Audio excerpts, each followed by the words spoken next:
नैना और उसके शौक। 4 साला नैना को हमेशा से ही बालाई बहुत पसंद थी। बाजार की नहीं बल्कि घर में ताज़ा दूध बॉयल होने के बाद मम्मा उस पर से जो मोटी मोटी बालाई उतारती वो नैना को बहुत भाती थी। नाश्ते की मेज़ पर मक्खन, जैम, डबल रोटी, अंडे सब मौजूद होता, लेकिन नन्ही नैना को बस ब्रेड और बालाई चाहिए होती थी। ब्रेड पर ढेर सारी बालाई लगाकर खाना नैना को बहुत अच्छा लगता था। उसके अलावा भी दिन में कई बार मम्मा के मना करने के बाद भी जब मौका मिलता, नैना फ्रिज खोलकर दूध की देगची से बालाई कभी कभी चम्मच और ज़्यादातर उंगलियों से ही निकाल के खा लेती और अपने इस कारनामे पर फूली ना समाती। मम्मा ने कई बार बताया, बेटा बुरी बात है, इस तरह नहीं खाते। आपको जब बालाई खानी हो मुझे बताओ, मैं प्याले में निकाल दूंगी। तब नन्ना ओके मम्मा थी।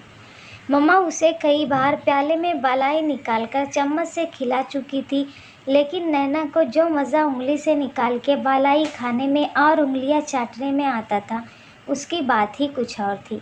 दूध की पतीली फ्रिज की ऊपरी जाली पर होती तो नैना छोटा सा स्टूल रखकर ये काम अंजाम दे लेती।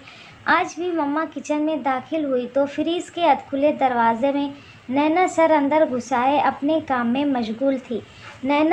मम्मा ने उसकी कमर पर हल्के से एक धप रसीद की। मम्मा, नैना हड़बड़ाकर सीधी हुई तो उसके हाथ में थामा हुआ पतीली का ढक्कन नीचे गिर पड़ा। बेटा जी, आपने बाज नहीं आना। कितनी बार आपसे कहा है जब बालाई खानी हो मुझे बताओ, लेकिन मजाल है जो आपको असर हो जाए।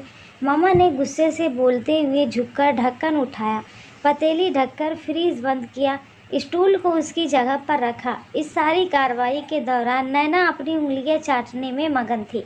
मम्मा ने एक नज़र उसे देखा और उसका गुस्सा झाग की मानिंद बैठ गया। तभी नैना खूबसूरत फ्रिल के सफ़ेद फ्रॉक में मलबूस फूली फूली गालों के साथ बेनियाजी से उंगलियां चाटते हुए इंतहा की मासूम लग रही थी। उन्हें उस पर बेइख्तियार प्यार आ गया। शाम में मामा ने नैना के पापा को उसकी सारी कार्रवाई बताते हुए कहा, मुझे डर लगता है मैं कहीं इधर उधर काम में लगी हुई हूँ और ये फ्रिज से कुछ अपने ऊपर गिरा कर अपना नुकसान ही ना करवा ले। ओहो बेगम, उसमें इतना परेशान होने वाली क्या बात है, आप फ्रिज को लॉक कर दिया करो, पापा ने लापरवाही से कहा। मैंने ये भी किया और जिस दिन फ्रिज लॉक था उस दिन मुझे ज़्यादा डर था। ये ज़ोर ज़ोर से फ्रिज का दरवाज़ा खींच रही थी, लेकिन फ्रिज लॉक होने की बिना पर खुल नहीं रहा था। आपको पता है फ्रिज की चौकी अनबैलेंस है, कई बार आपने भी कोशिश की है, लेकिन वो जो कि त्यों ही रहती है। गुत्ते से मैंने बैलेंस बराबर किया हुआ था, अब खींचातानी में फ्रिज ही न सर पर आ पड़े। बस इसी वजह से मैंने दोबारा कभी फ्रिज लॉक नहीं किया। तब पापा ने गोद में बैठी नैना को प्यार करते हुए मुखातिब किया, बेटा जी, आपकी शिकायतें बढ़ती जा रही हैं। आप क्यों मम्मा को तंग करती हैं? अच्छे बच्चे मम्मा को बिल्कुल तंग नहीं करते, फिर आप क्यों मम्मा को तंग करती हैं? पापा जानी, मैंने कब तंग किया मम्मा को? आपको पता है मम्मा मुझे तंग करती हैं। बेसाख्ता प्यार आ गया। अरे मम्मा, आपको भला क्यों तंग करेंगी, वो तो आपका बहुत ख्याल रखती हैं। पापा ने नैना के माथे पर बोसा देते हुए कहा, मुझे खुद से बालाई नहीं खाने देती और जब मेरा दिल करता है तब मम्मा काम कर रही होती हैं, तब मैं खुद ही खा लेती हूँ तो मम्मा गुस्सा करती हैं। नैना के गाल कश्मीरी सेब के मशावा लग रहे थे। अच्छा चलो, अब जब आपका दिल चाहे बालाई खाने के लिए तब आप मम्मा को बोल देना, मम्मा सब काम छोड़कर आपको बालाई दे देंगी। मम्मा ने नैना को अपनी गोद में मुंतकिल करते हुए कहा तो नैना ने ओके मम्मा जानी कहते हुए मम्मा के दोनों गाल चटाक चटाक चूम डाले। मम्मा हमेशा सुबह के वक्त दूध गर्म करती और नैना के उठने से पहले फ्रीज में रख देती थी, जो सारा दिन इस्तेमाल होता और दूसरे दिन सुबह तक मोटी मोटी बालाई भी तैयार हो जाती। नैना के लिए आज दोपहर में चंद मेहमानों की आमद पर कड़ा हुआ दूध खत्म हो गया तो मम्मा ने फ्रिज से मज़ीद दूध निकालकर गर्म कर लिया ताकि सुबह नैना को बालाई मिल सके। कुछ देर पहले उन्होंने हमेशा की तरह दूध गर्म करके चूल्हे से उतारकर स्लीप पर रखकर जाली से ढाँप दिया ताकि ठंडा हो जाने पर फ्रीज में रखा जा सके। एक नज़र होमवर्क करती नैना पर डाली और लाउंज में इस्त्री स्टैंड पर कपड़े इस्त्री करने में मसरूफ़ हो गई। नैना को हस्बे मामूल बालाई खाने का शौक़ चढ़ाया तो मम्मा को मसरूफ़ देकर चुपके से किचन में चली आई। फ्रीज का जायज़ा लिया, दूध की पतीली गायब थी। इधर उधर का जायज़ा लिया तो पतीली सलीब पर नज़र आ गई। स्टूल रखा, पतीली से जाली उतारी और अपनी उंगलियां गर्म दूध में डालकर बालाई हासिल करना चाही, लेकिन मुंह से चीख निकल गई।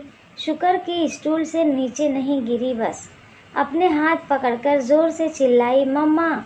नैना की ज़ोरदार चीख पर कपड़े प्रेस करती मम्मा जल्दी से इस्त्री स्टैंड पर टिकाई और आवाज़ की सिमत दौड़ी। आवाज़ें किचन से आई थी। नैना किचन में चूल्हे के सामने स्टूल पर खड़ी ज़ारों कतार रो रही थी। ओह मेरी लाडो, क्या हुआ मेरी जान? मम्मा ने नैना की तरफ बढ़ते हुए कहा और उसे उठाकर सीने से लगा लिया। मम्मा की नज़र चूल्हे के साइड स्लिप पर पड़ी दूध की पतीली को देखा, जिस पर ढकी गई जाली एक तरफ पड़ी थी। वो आनन फानन सारा माजरा समझ गई। मम्मा ने देखा नैना की उंगलियां सुर्ख हो रही थी। उन्होंने जल्दी से उसका हाथ ठंडे पानी से धुलाया और उस पर फौरी तौर पर स्किन ऑइंटमेंट मरहम का लेप कर डाला। दूध की पतीली को जाली से ढका और नैना को सीने से लगाए अंदरूनी कमरे की जानिब बढ़ गई। नैना को बेड पर लेटाया जो सिसकियां भर रही थी। ये क्या कर डाला मेरी जान? मम्मा ने नैना के बाल संवारते हुए उसे प्यार किया तो नैना का ज़ब्त जैसे ख़त्म हो गया। वो ज़ोर ज़ोर से रोने लगी। मम्मा भी घबरा गई। मम्मा, मैं बालाई खाने लगी थी, लेकिन मेरी उंगलियां जल गईं। मम्मा, मुझे दर्द हो रहा है, नैना ने रोते हुए कहा तो मम्मा का भी दिल भर आया। इसीलिए कहते हैं बेटा कि जब मम्मा पापा किसी काम से मना करें वो नहीं करने चाहिए। सॉरी मम्मा, अब मैं कभी ऐसा नहीं करूँगी। बालाई की शौकीन नैना इस वाक़े से ऐसा डरी कि उस दिन के बाद उसने मम्मा को बताए बिना चोरी छुपे बालाई खाने से तौबा कर ली। अब जब भी उसका दिल बालाई खाने को करता वो मम्मा के फारिग होने का इंतज़ार करती, फिर उनसे प्याले में बालाई डलवाकर चम्मच से मज़े लेकर खाती। नैना जान चुकी थी कि अच्छे बच्चे बड़ों का कहना मानते हैं और जो नहीं मानते वो तकलीफ़ उठाते हैं। अब नैना बड़ी हो चुकी है और उसका